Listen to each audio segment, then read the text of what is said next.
So remember last year when I said I switched to the iPhone 12 Pro Max? Yes, guys, you're reading the title properly. I did switch to the iPhone 12 Pro Max for 2 months. Well, I am now using the iPhone 13 Pro Max, and welcome to my long-term use of this device. It's about 6 months or so, and don't worry guys, I still use my Android devices. I use both of them on a day-to-day basis. But this video is not just a standard long-term review. I'm basically going to be giving you how I use this device on a day-to-day basis. So thank you for watching. Definitely hit subscribe channel. And this is Ikechukwu Igwenu from Booredatwork. So the iPhone 13 Pro Max, right? I have both colors of the devices, and I have to tell you, it's a device that actually is very comfortable to use.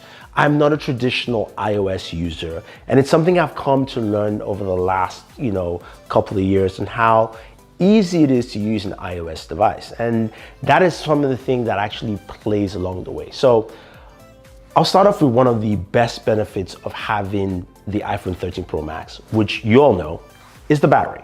Now, the reason why I like the battery is because when I, start my day, I go say grab coffee in the morning or grab a quick lunch, I can use my battery from place to place, and I still have some really good battery life on there. That is actually one of the best things, is that you can wake up in the morning and go from say 9 a.m. to maybe about 11 at night and probably still have about 20% left on your device, which is great and quite impressive compared to even my Galaxy S22 Ultra.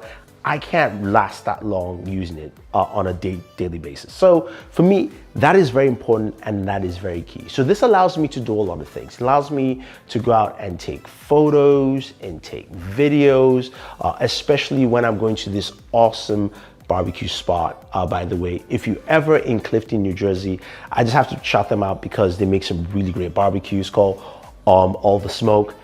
Definitely check it out though. The barbecue is really, really good. Oh man, it's impressive. Daniel was salivating. He was so hungry. He ate like, 2 pounds of barbecue. Actually, I'm just joking. No, he didn't eat that much. But anyway, being able to use my device there and capture content is great. Now, this is the second part of the iPhone that I really like, are the cameras. I would say in terms of photos and images, the cameras from last year and the cameras from this year are very similar in most respects. They do a really good job in photos. They do a really good job in capturing. HDR is really nice. The one part I'll say that hasn't really improved as much for me is the portrait photos. They're great. But I think for me and my skin tone, there's certain things it doesn't capture as well. So I'll just put it that way. I do like them, but I think there are better cameras out there for that. Now, when it comes to video, this is where the iPhone basically holds the mantle. Like I can't deny it, because video quality on the iPhone is impeccable. Now, Daniel will tell you that when it comes to recording, me holding the camera, my hands can be a little bit shaky sometimes. He calls it a little earthquake motion, and having the kind of stability the iPhone brings is truly impressive, because I can use it to capture content anywhere I go. And also the cinematic video really comes out really well, even though it's a 1080p, but the front facing camera as well as the rear look really nice. So it's something the iPhone does well that no other phone at this point in time that can compete at that level. So cameras are really good. Because I use the cameras quite a bit on the iPhone, there's something that I also use a lot. And that, of course, is, I was going to say Final Cut. And that, of course, is iMovie. I know, right? You guys are like, seriously, man? iMovie? Yes. I use iMovie a lot to edit my TikToks and my Reels. Yeah, you can see I have about 260 different edits on here. And it's really impressive how simple and easy to use. This is probably my most used app on my iPhone because it allows me to jump in, scroll through, scrub, cut, pin, edit, and just have something going and ready to move. I can also do voice recordings on there. I can also add soundtracks if I want to. But again, it's an easy tool that allows me to quickly make my TikToks and my Reels. I don't have to use my Sony camera, which is in front of me. I can literally just use my iPhone, either one of them, to capture content, and it is absolutely fantastic. Now, this allows me to use my other my social apps like TikTok as well as also IG, because that's where I drop that kind of content. And that kind of productivity for me is great. Now, I can do the same thing on my Galaxy, but I have to use a third-party app, right? I have to go and download something like CapCut, which does a really good job for all the things I would like to do. But being able to do it directly from the device and not needing a third-party app goes a long way to kind of setting the iPhone in a very peculiar position in terms of true functionality. Now, the next part about the iPhone 13 Pro Max that I do like, and something that I actually have to admit, is the Apple ecosystem, right?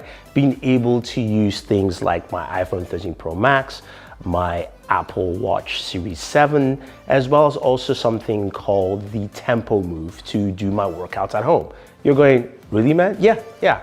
I mean, that's something that Apple does really well. The ecosystem, using all the devices together, makes a whole lot of difference. So for a while now, I've been using the Tempo Move, which is a great kind of personal home gym, if you will. Now, you've got this cabinet that has all the weights there that go from 1.25 pounds all the way to 10 pounds in terms of weights, which you can actually stack up and use. And it works with your iPhone. So you dock your iPhone into the Move, and it basically does 3D body scanning, allowing you to watch your movements while you're working out. So it counts your reps, it sees how low you're going down for squats, so you're actually doing your squats, your exercises properly, and it's a fun way to actually gauge that exercise. Plus, pairing that with my Apple Watch, where I can actually add tying, of course, all my fitness tracking as well. So my daily fitness tracking, which I do on the Apple Watch, plus what I do on the Tempo Move itself, actually helps for a very great workout at home. Now, this is something that, yes, you can do with other devices, but if you think about it, it's very disconnected and it's very hard for you to get all that information together. So in this case, my iPhone is capturing me and seeing what I'm doing, and it's counting my reps and seeing my movements. It's making sure I'm working out well. Now, I can use any third-party smartwatch to actually do my tracking, but then is it giving me accurate reading? Is it fitting it properly, as say the Apple Watch will do? That is something they do well. I can't deny that. And it was actually great to use that together with Tempo.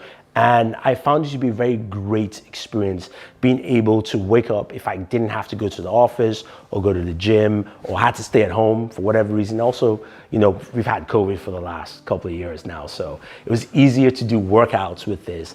And I think this is something that Apple really does well that a lot of people just can't do. So now that you know that I use my iPhone, my Apple Watch to work out with a personal trainer called Tempo that's available, you know, anytime I want, do I really love the iPhone? Can it do everything I imagine, or are there some issues I have with the device? And yes, they are. Now, this goes back to something I've always had an issue with, is the fact that I cannot move my icons on my home screen anywhere I want. So I can't customize my home screen. I have to follow Apple's grid pattern. And that's something I just personally don't like. It means I can't show my wallpaper to its fullest. I have to make folders and do all these things that just, to me, makes no sense. So that's one. The other thing though I found quite interestingly with the iPhone 13 Pro Max is the fact that when I leave my Wi-Fi on and I leave my house or my office and I go outside, there's certain times where I would not have signal just because I have to turn off Wi-Fi. It's something that's constantly happened. I'm not exactly sure if it just doesn't switch from Wi-Fi easily. That's something that happens with the iPhone. So I always have to go in and turn off Wi-Fi for a little bit, and then I get my 5G signal and then I can continue using the device. So again, there are some issues here. And finally, for me, the biggest one is actually gaming. Now, the iPhone 13 Pro Max is a great gaming mobile device, and there are a lot of games in the Apple App Store, especially with Apple Arcade. A lot of fun games to play. There are a lot of games to play in total. But if you're going to be playing a lot of graphically intensive games, and I'm talking about you guys who are Genshin Impact fans, you're going to find that the iPhone is a hot beast. Yes, this thing rises in temperatures up to almost like 117 degrees. And if you're just holding the phones in your hand, it is super hot. I will not recommend it. So you'd have to use a case.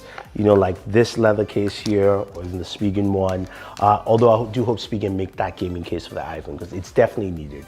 The Apple doesn't have any special cooling for their devices. So what you're gonna have is you're gonna see throttling with your gameplay experiences, which is why Genshin has some really bad benchmarks on the iPhone, much lower than what you would find even on the Galaxy. So for me, it's not something I would use to game constantly because of those issues.